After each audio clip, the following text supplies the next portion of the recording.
오늘은 욥기서 말씀을 같이 나누겠습니다. 욥기서가 42장까지 있는데 이제 오늘 하고 내일 하면 마치게 됩니다. 드디어 하나님께서 욥에게 나타나시는, 그래서 말씀하시는 내용이 나옵니다. 사람들 입에서 욥이나 친구들인 엘리바스, 빌닷, 소발, 또 젊은 사람인 엘리후, 첫 장하고 마지막 장을 제외하고는 하나님이 하시는 말씀이 없습니다. 그런데 사람들이 무수한 말을 쏟아냅니다. 그래도 하나님은 간섭하지 아니하시고 개입하지 않으십니다. 왜냐하면 하나님이 사람의 일에 관여하지 않으시는 것이 아니라 그 시간은 하나님께서 관여할 시간이 아니기 때문에 그렇습니다. 하나님의 때가 아닌 것이죠. 그러다가 이제 38장에 들어서서 하나님이 이제 등장하시는데요. 38장 1절부터 39장 30절까지는 첫 번째 말씀을 하시는데 그 말씀은 질문입니다. 38장 3절에 보면 너는 대장부처럼 허리를 묶고 내가 내게 묻는 것을 대답할지니라, 이러면서 하나님이 나오시는데 사람들처럼 자기의 주장을 하는 게 아니고 자기의 이론이나 사상을 펼치는 게 아니고 그냥 질문하세요. 질문하십니다. 40장 1절부터 5절까지는 두 번째 대답, 두 번째 질문인데요. 뭐라고 말씀하시냐면 40장 1절 2절 보면 여호와께서 또 욥에게 일러 말씀하시되 트집 잡는 자가 전능자와 다투겠느냐, 하나님을 탓하는 자는 대답할지니라. 그래서 또 대답해라, 이렇게 말씀하시거든요. 한번 따라서 합시다. 대답할지니라. 여기에 대해서 욥이 대답합니다. 그런데 40장 3절부터 5절 보면 대답하지 않겠다는 게 대답이에요. 한번 읽어보겠습니다. 40장 3절부터 5절 말씀 다시 읽어보겠습니다. 시작. 욥이 여호와께 대답하여 이르되 보소서, 나는 비천하오니 무엇이라 주께 대답하리이까? 손으로 내 입을 가릴 뿐이로소이다. 내가 한번 말하였사온즉 다시는 더 대답하지 아니하겠나이다. 욥이 하나님 앞에 대답한 말이 없어요. 한 말이 없습니다. 욥이 하나님 앞에 한 말이라고는 나는 비천하오니, 이거 한마디 했습니다. 그러니까 하나님이 한 말씀 하셨는데 그 하나님의 한 말씀을 듣고 나니까 그 말씀은 질문이죠. 그 말씀을 들어보니까 비천하다 하는 것을 스스로 발견했습니다. 나는 비천하다. 여러분 이제 쭉 욥기서를 읽어왔지만 그 내용을 보면 친구들이 자꾸 자기를 정죄하는 모습을 보고 내가 친구들하고 얘기하지 않겠다, 하나님께 직접 얘기하겠다, 그러면서 하나님 좀 대답 좀 해주세요, 말씀 좀 해주세요, 계속 얘기하거든요. 그런데 하나님이 실제로 나타나셔서 이제 대답하시는데 한 말씀 딱 듣고 나니까, 하나님의 질문을 듣고 나니까 할 말이 없습니다. 그냥 나는 비천합니다, 그 말밖에 할 말이 없습니다. 그리고 나서는 입을 닫아버리고요, 실제로 입을 닫습니다. 40장 6절부터 41장 34절까지는 하나님께서 세 번째 질문하시는 내용인데요. 한번 읽어볼까요? 6절 7절 말씀 읽어보도록 하겠습니다. 40장 6절 7절 시작. 그때에 여호와께서 폭풍우 가운데에서 욥에게 일러 말씀하시되 너는 대장부처럼 허리를 묶고 내가 내게 묻겠으니 내게 대답할지니라. 대답하라고 또 하나님 말씀하세요. 대답 안 합니다. 못하지요. 하나님 앞에 그 하나님의 그 모습을 보고 대답을 못합니다. 대답할지니라 이렇게 하나님께서 세 번째 질문을 쭉 해나가시는 내용. 한마디로 말해서 오늘 본문을 통해서 알 수 있는 하나님은 어떤 하나님이시냐? 하나님은 질문하시는 하나님이십니다. 따라서 합시다. 질문하시는 하나님. 다시 한번 질문하시는 하나님. 아담이 따먹지 말라고 한 선악과를 따먹었죠. 그때 자기의 눈이 밝아져서 부끄러움을 알게 되고 그 나뭇가지로 나뭇잎으로 자기의 하체를 가립니다. 그리고 하나님을 피해서 도망 다녀요. 그전엔 안 그랬거든요. 죄를 범하면 하나님을 피해 도망 다니게 되어 있습니다. 그때 하나님께서 아담에게 뭐라고 말씀하죠? 아담에게 찾아오셔서 네가 어디 있느냐 이렇게 물어보세요. 여러분, 하나님께서 어디 있는지를 몰라서 물어봤겠습니까? 도대체 너의 정체성은 어디로 갔고 도대체 먹지 말라 한 선악과는 왜 먹었느냐? 너는 왜 자꾸 나를 피해 다니느냐? 그런 말씀이거든요. 그랬더니 아담이 내가 벗었으므로 숨었나이다 이렇게 대답을 합니다.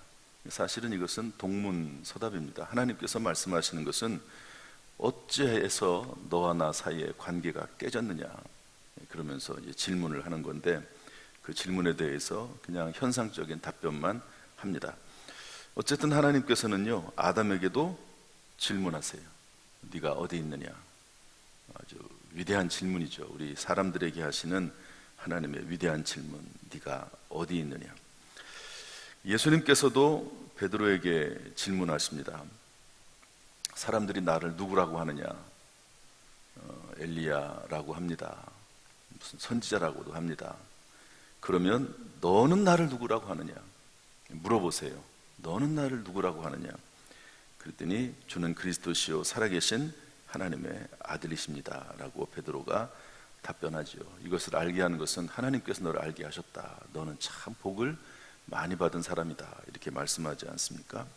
하나님은 욥에게 하신 것뿐만 아니라 늘 질문하세요. 아마 우리가 하나님 앞에 기도할 때도 하나님께서 아마 질문하실 수도 있습니다. 뭐를 하나님 자꾸 요구할 때 하나님 앞에 또 하나님 앞에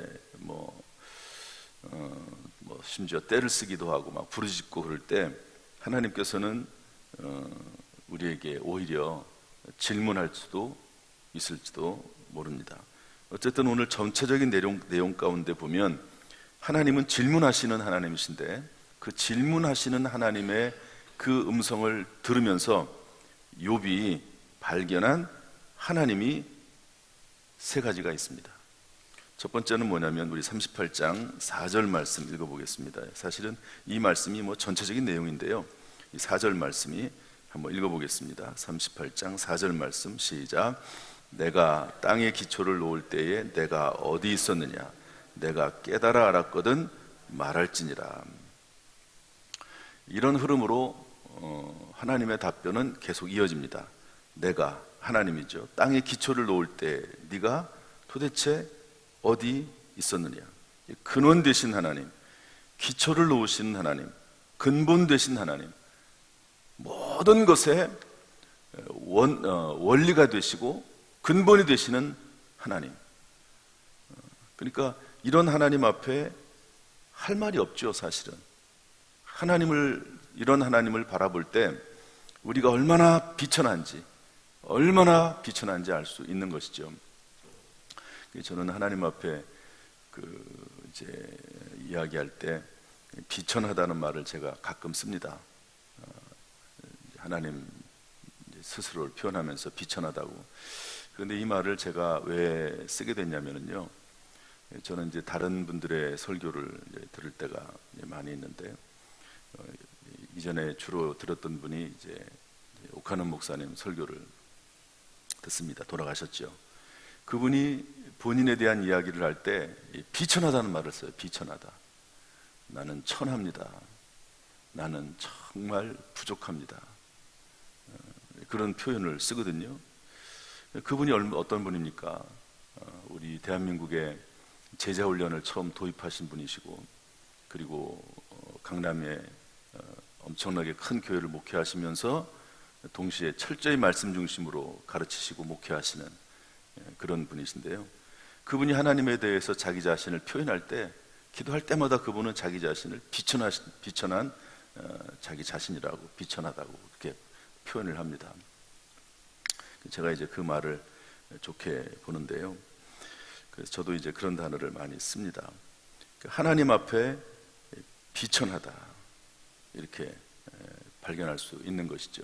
욥은 하나님의 음성을 쭉 듣고 나서 하나님이 하시는 일에 대해서 감히 어떤 말을 할 수 있겠느냐, 그 크고 높으시고 두려우신 하나님 앞에서 내가 도대체 무슨 말을 할 수 있겠느냐, 이것을 깨닫습니다. 이것을 하나님의 절대적인 주권, 하나님의 절대적인 능력, 하나님의 절대적인 지혜, 이 하나님 앞에서 내가 도대체 할 말이 무엇이 있느냐, 아무것도 없다. 이런 하나님을 만나기 전에는 말이 많았어요. 하나님 앞에 할 말이 많았어요. 얼마나 많은지 하나님하고 좀 변론하고 싶다고. 이 변론이라는 단어가 이제 원뜻은 소송하는 거거든요. 하나님 앞에 한번 다퉈보겠다는 겁니다. 이 법적인 표현을 보면 이제 판사가 이제 재판으로 가면서 이것은 다퉈볼 여지가 있다, 그래서 재판을 진행하지 않습니까? 그런 것처럼 하나님과 한번 내가 다퉈보겠다, 이런 말이거든요. 욥이 한 말이. 그런데 하나님의 첫 번째 말씀을 딱 듣는 순간 욥은 40장 3절에서 욥이 여호와께 대답하여 이르되 보소서 나는 비천하오니. 내가 비천한 것을 깨닫는 순간 하나님을 만나게 되는 겁니다. 하나님을 만난 사람은 자신이 얼마나 비천한지를 알게 되는 거죠.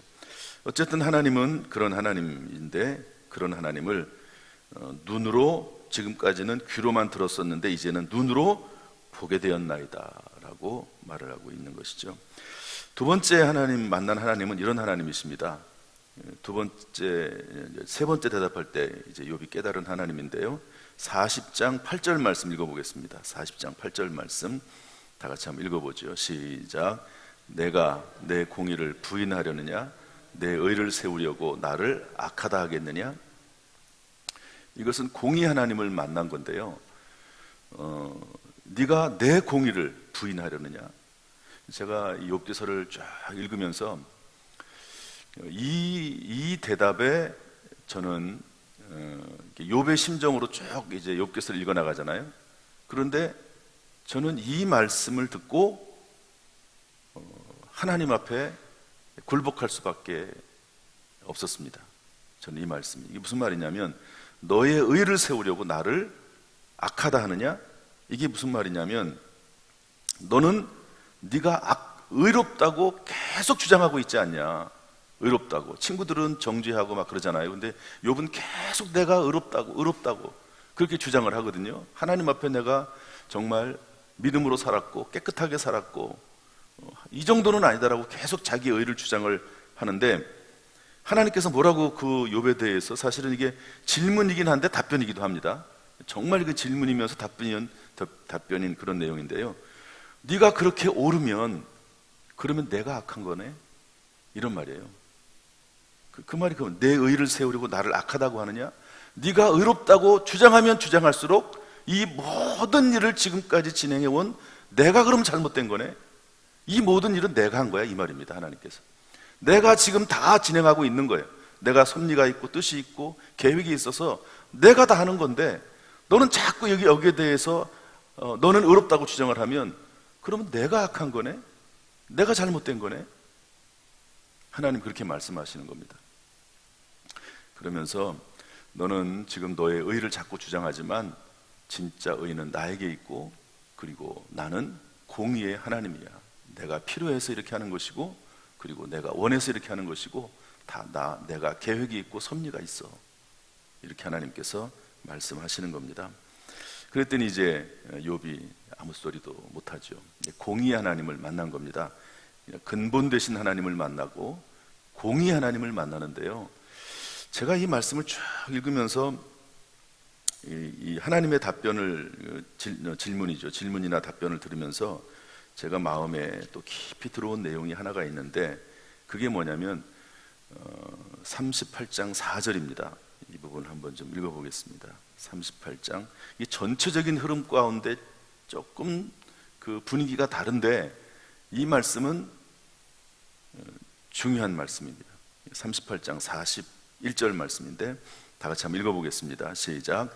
까마귀 새끼가 하나님을 향하여 부르짖으며 38장 41절 다 같이 읽습니다. 시작. 까마귀 새끼가 하나님을 향하여 부르짖으며 먹을 것이 없어서 허우적거릴 때에 그것을 위하여 먹이를 마련하는 이가 누구냐. 이것은 근본 되신 하나님, 크고 두려우신 하나님, 또는 공의 하나님, 이런 부분하고는 조금 분위기가 달라요. 이 속에 들어있는 하나님은 어떤 하나님이냐면 사랑의 하나님이십니다. 긍휼의 하나님이십니다. 나는 크고 두려운 하나님이야. 나는 공의의 하나님이야. 그런데 나는 사랑의 하나님이야. 내가 너에게 어떤 일을 행했다고 해서 불평과 불만이 많은데 그럼에도 불구하고 나는 너를 사랑해. 이런 말이거든요. 까마귀 새끼 하나도 내가 버리지 아니하고 먹히고 입히는데 내가 너는 불평하지만 나는 너를 사랑해. 공의 하나님이시죠. 두려운 하나님이죠. 그런데 이런 공의 하나님, 두려우신 하나님 안에 사랑의 하나님, 내가 너를 사랑해. 그런 내가 너를 지금까지 입히고 먹였으며 앞으로도 그럴 것이야 라고 하는 그런 사랑의 하나님의 모습이 들어가 있다 하는 것을 알 수가 있습니다. 따라서 하나님께서 질문하시는데요, 그 질문하신 하나님 속에는 근원 되신 하나님, 크고 두려우신 하나님, 창조주 하나님, 그 다음에 공의 하나님, 사랑의 하나님, 이런 하나님의 모습이 나타나 있음을 알 수가 있습니다. 제가 이 모습을 쭉 이렇게 살펴보면서 이 내용을 놀랍게도 하나로 묶어놓은 성경 구절이 하나가 있습니다. 이 놀라우신 하나님, 또 공의 하나님, 사랑의 하나님을 묶어놓은 성경 구절이 하나가 있는데요, 우리 성경책 727페이지 느헤미야서 1장 5절 말씀을 보겠습니다. 느헤미야, 에스라, 느헤미야 이렇게 되죠. 이 말씀만 좀 찾아보겠습니다. 727페이지 정도 될 겁니다. 느헤미야 1장 5절 말씀. 느헤미야가 이제 성벽이 다 무너졌다는 말을 듣고 하나님 앞에 앉아서 울잖아요. 금식하면서 우는데 그때 한참 울고 나서 하나님을 부릅니다. 하나님을 불러요. 그러면서 그 하나님을 뭐라고 부르냐면 이렇게 부릅니다. 5절 말씀인데 다 같이 읽어보겠습니다. 다 같이 시작. 이르되 하늘의 하나님 여호와 크고 두려우신 하나님이여 주를 사랑하고 주의 계명을 지키는 자에게 언약을 지키시며 긍휼을 베푸시는 주여 간구하나이다. 크고 두려우신 하나님, 언약을 지키신 하나님, 공의 하나님이거든요. 말씀하신 것을 이루신 하나님, 긍휼을 베푸시는 주여, 이렇게 하나님을 부르면서 하나님을 표현하고 있는 것을 볼 수가 있습니다. 이렇게 느헤미야는 이런 하나님을 만났죠. 종합적이기도 하고 하나님의 아주 중요한 핵심적인 세 가지 모습을 느헤미야가 발견하면서 하나님 앞에 고백하면서 기도하는 것을 볼 수가 있습니다.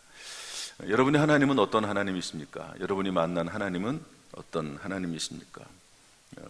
이렇게 하나님을 쭉 경험하고 나서 욥기서 이제 42장으로 넘어가면 욥이 말을 하죠. 5절에 42장 5절에 내가 주께 대하여 귀로 듣기만 하였사오나 이제는 눈으로 주를 배움나이다. 이렇게 하나님에 대해서 고백하는 것을 볼 수가 있습니다. 우리가 완전하지는 않습니다. 매일매일 이렇게 하나님을 만나고 또 발견해 나가고 체험해가면서 살게 되는 것이죠. 하나님의 은혜가 우리 성도들에게 충만히 임해서 오늘도 하나님을 더 깊이 알아가는, 특별히 하나님의 공의 하나님, 또 그리고 크고 두려우신 하나님, 그리고 사랑의 하나님, 그리스도 예수 안에 나타난 하나님의 사랑이 오늘도 깊이 경험되는, 느껴지고 체험되는 하루가 될 수 있기를 주님의 이름으로 축원합니다. 기도하겠습니다. 하나님 아버지, 때때로 우리는 하나님이 어디 계신지, 왜 하나님이 침묵하시는지 그렇게 하나님 앞에 불평할 때도 있습니다. 그러나 하나님은 여전히 우리를 지켜보고 계시고, 그리고 공의로 나를 인도하시며 무엇보다도 사랑으로 우리를 인도하시는 분이 하나님이신 줄로 믿습니다. 하나님, 우리를 불쌍히 여기시며 까마귀 새끼까지도 먹이시는 그 하나님의 은혜가 우리 모든 성도들에게 임하기를 소원합니다. 우리가 하나님 앞에 무언가를 구할 수 있는 자격이 없지만, 그러나 예수 그리스도로 말미암아, 우리를 위해서 십자가에서 죽으시고 부활하신 예수 그리스도로 말미암아 담대히 하나님 앞에 나아가오니, 주여 우리 모든 성도들에게 은혜를 베풀어 주옵소서. 날마다 새 힘을 더하여 주옵소서. 모든 일이 합력하여 선이 되게 하여 주옵소서. 잠시 사는 이 세상 가운데 하나님을 기쁘시게 하는 삶을 살아갈 수 있도록 주여 우리를 도와 주옵소서. 이 새벽에 나와서 부르실 때마다 응답하시고 우리의 입술을 사용하여 주옵소서. 예수님의 이름으로 축복하며 기도하옵나이다. 아멘. 이제는 우리 주 예수 그리스도의 은혜와 아버지 하나님의 무한하신 사랑과 성령님의 교통하심이 우리 모든 성도들에게 그 심령 위에, 가정에, 직장에, 사업장에, 평생에 함께 하시기를 간절히 축원하옵나이다. 아멘.